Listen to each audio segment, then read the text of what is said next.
Washington, D.C. is known as the political hub of the United States, but ironically, it's the only place in the country that doesn't have congressional representation. Politicians and residents have mixed feelings on whether D.C. statehood is a good idea. I went down to speak with Shadow Senator Paul Strauss about why he thinks the district deserves a vote.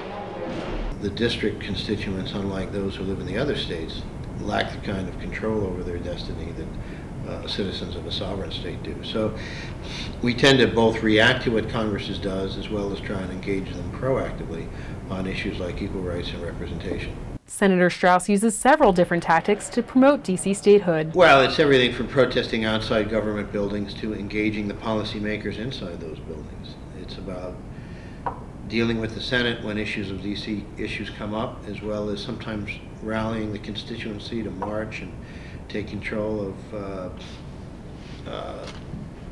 movements and demonstrations where we want to promote our causes. Senator Strauss is working with actress Hayden Panettiere to gain awareness for the cause. This young blonde girl, who I didn't immediately recognize, heard that I was a senator, was waiting to speak to Senator Obama, and began to talk to me about a bill that she was lobbying for that had to do with saving whales.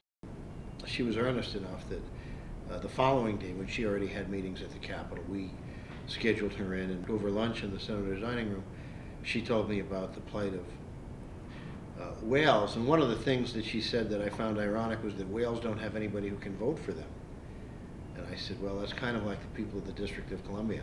Strauss said he thinks more students in D.C. should register to vote in the district and push for more representation. Coming from New Jersey, I really had no idea.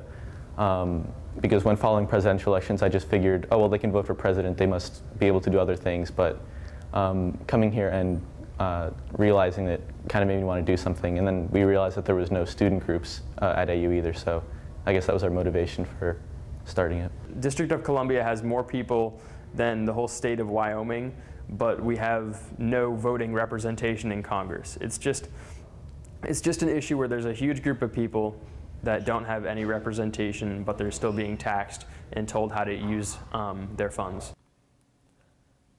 But not all residents are enthused about D.C. statehood. Its critics argue that giving the district a vote would be unconstitutional.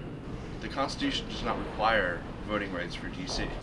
It's, Congress shall be chosen from among the states, right? And the District of Columbia is said to be the seat for the federal government, not a state.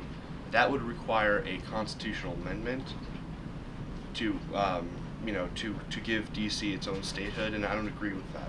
Neither side of the D.C. voting rights debate show any signs of backing down on the issue anytime soon. In Washington, I'm Julie Grace Brufke.